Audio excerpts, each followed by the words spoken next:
আংশিক ইসলামের কোনো দাম নেই। তোমরা পরিপূর্ণ ইসলামকে নিজের মধ্যে বাস্তবায়িত করো। কেননা নবী করিম সাল্লাল্লাহু আলাইহি ওয়াসাল্লাম বলেছেন, লা ইউমিনু আহাদুকুম হাত্তা ইয়াকুনা হাওয়াহু তাবা'আন লিমা জিআতু বিহি। তোমরা ততক্ষণ পর্যন্ত পরিপূর্ণ মুসলমান হতে পারবে না যতক্ষণ না তোমরা আমার আনিত শরীয়তের গণ্ডির মধ্যে থাকবে।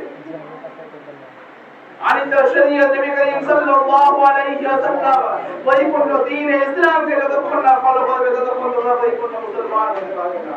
সেই জন্য আমরা যে কোনো আমল করি না কেন, যে কোনো ইবাদত করি না কেন, সর্বপ্রথম আমাকে জানতে হবে আল্লাহর হুকুম কি, নবীর তরিকা কি।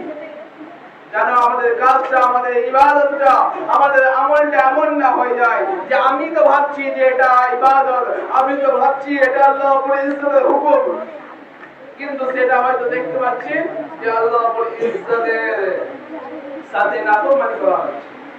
নবী করিম সাল্লাল্লাহু আলাইহি ওয়াসাল্লাম ইখলাস কাজ করা।